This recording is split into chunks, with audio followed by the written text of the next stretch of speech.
Hi everyone, welcome back to my YouTube channel. Now in this video, I'm going to talk about how I was able to increase my salary from 27k to 50k plus. Let's get into it. So as most of you may know, I did a degree in economics and a master's in finance and econometrics.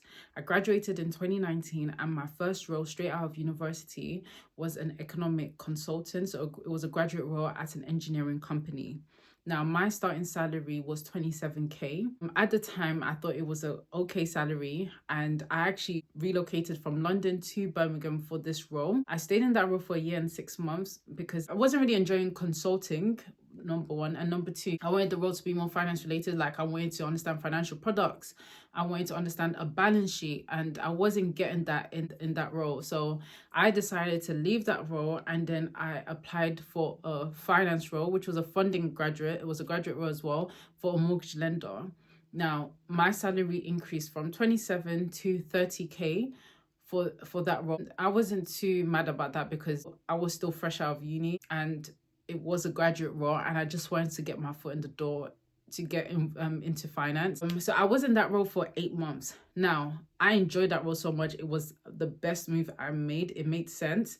And I was starting to really delve into the things that I really wanted to learn. So I figured out, okay, yes, this is probably where I see myself for at least the medium term. So now I was only in that role for 8 months. Now, what did I do? While I was in that role, I made sure I updated my LinkedIn profile and my CV. I always kept it up to date.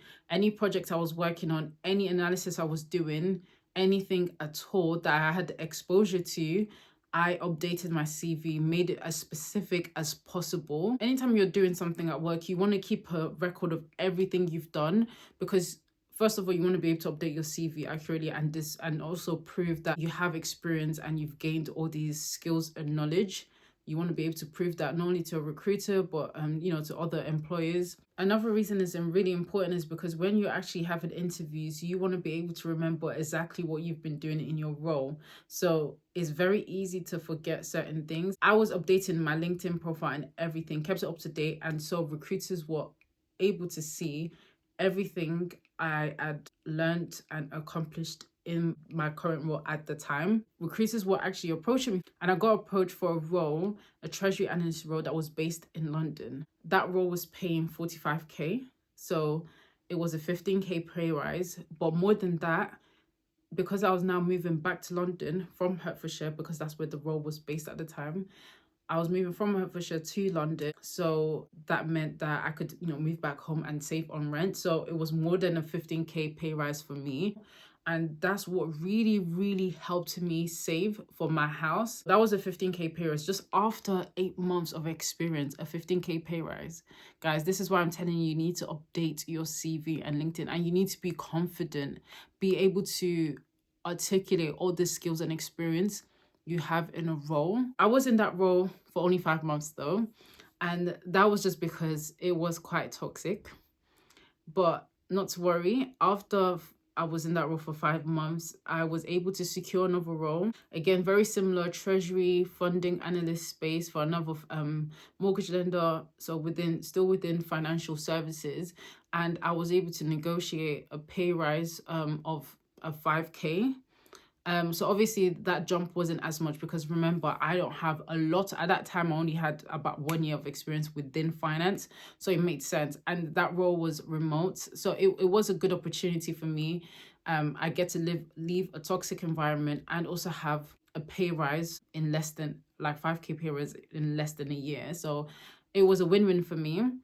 And I was able to, I enjoyed the role. So I was there in that role for 2 years, and again updated my CV, updated my LinkedIn page, and I was always getting recruiters approaching me for roles. So at that time I was on 50k, and I was getting approached for roles that are 65k, 70k. And so that's exactly how I was able to increase my salary. Guys, it's not rocket science. It's very simple. You have the skills, you have the experience.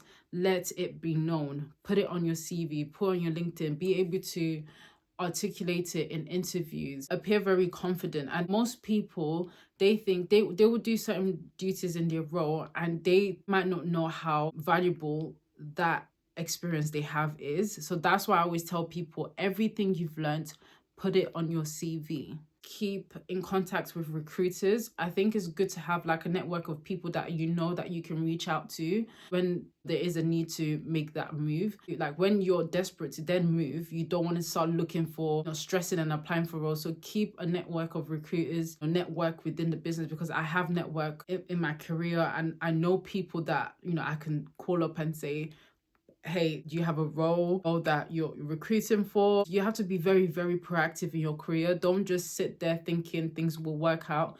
If there's a specific salary you want, find out what people are being paid. Speak to people on LinkedIn so you can get a very good idea of what salary you should be asking for. Normally, I always say that when a recruiter comes to you with a role, don't tell them the salary you're on. Ask them what range they're offering for that position, and based on the range they're offering, based on your research, then you can decide whether that role and the salary for that role is the right fit for you.